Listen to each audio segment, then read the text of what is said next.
2024 October 20-ന് നിലമ്പൂരിൽ പ്രവർത്തനം ആരംഭിച്ച വളരുന്ന നിലമ്പൂരിന്റെ മനസ്സറിഞ്ഞ് വളരുന്ന പ്രീമിയം ബ്രാൻഡഡ് ജ്വല്ലറി ഔട്ട്ലെറ്റ് ആയ തന്മയ ജ്വല്ലറി വിജയകരമായി 1 വർഷം പൂർത്തിയാക്കും. ജില്ലാ പഞ്ചായത്ത് കരുവാരക്കുണ്ട് ഡിവിഷൻ UDF സ്ഥാനാർത്ഥി മുസ്തഫ അബ്ദുൽ ലത്തീഫ് കാളികാവ് പഞ്ചായത്തിൽ വിവിധ കേന്ദ്രങ്ങളിൽ പര്യടനം നടത്തി. യൂത്ത് ലീഗ് ജില്ലാ ജനറൽ സെക്രട്ടറി കൂടിയാണ് മുസ്തഫ അബ്ദുൽ ലത്തീഫ്. ആധുനിക വികസന നയം നാട്ടിൽ നടപ്പാക്കുമെന്ന് അദ്ദേഹം പറഞ്ഞു. വികസന സങ്കല്പങ്ങളെ കാണണം, വികസന സങ്കല്പങ്ങൾക്ക് നമ്മൾ പുതിയ മാനം കൊടുക്കണം എന്ന് ഉറച്ചു വിശ്വസിക്കുന്ന ഒരു പൊതുപ്രവർത്തകനാണ് ഞാൻ.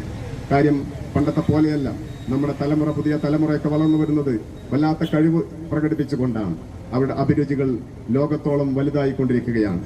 പണ്ട് ഏതെങ്കിലും നമ്മുടെ വീടുകളിലൊക്കെ ഉള്ള കുട്ടികളുടെ ആവശ്യം എന്ന് പറയുന്നത് പരിമിതമായിരുന്നുവെങ്കിൽ ഇന്ന് വളർന്നു വരുന്ന തലമുറയിലെ കുട്ടികളുടെ ആവശ്യം എന്ന് പറയുന്നത്, അവരുടെ സ്വപ്നം എന്ന് പറയുന്നത് ലോകത്തോളം സഞ്ചരിക്കുന്ന സ്വപ്നങ്ങളാണ്.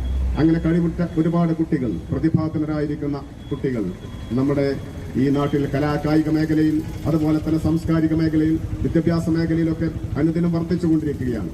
അവരെ അഭിസംബോധന ചെയ്യുന്ന വികസന പ്രവർത്തനങ്ങൾ ഉണ്ടാവണം എന്ന് ഉറച്ചു വിശ്വസിക്കുന്ന ഒരാളാണ് ഞാൻ. തീർച്ചയായിട്ടും ഒരു മെമ്പറായി നിങ്ങൾ നിങ്ങളുടെ വിലപ്പെട്ട വോട്ടുകൾ നൽകി എന്നെ വിജയിപ്പിക്കുകയാണ് എങ്കിൽ ഞാൻ നേരത്തെ പറഞ്ഞ പോലെ നമ്മുടെ ഈ നാട്ടിലെ അടിസ്ഥാന മേഖലയുടെ വികസനത്തോടൊപ്പം തന്നെ ഈനാദി, കണാരൻപടി, അരിമണൽ, കുറുക്കനങ്ങാടി, പാറശ്ശേരി, മയിലാടി, അടക്കാകുണ്ട് തുടങ്ങി 40ഓളം കേന്ദ്രങ്ങളിൽ പര്യടനം നടത്തി പൂച്ചപ്പൊയിലിൽ സമാപിച്ചു. ഈനാദിയിൽ വെച്ച് മുസ്ലിം ലീഗ് ജില്ലാ general secretary P. Abdul Hameed master MLA പര്യടനം ഉദ്ഘാടനം ചെയ്തു.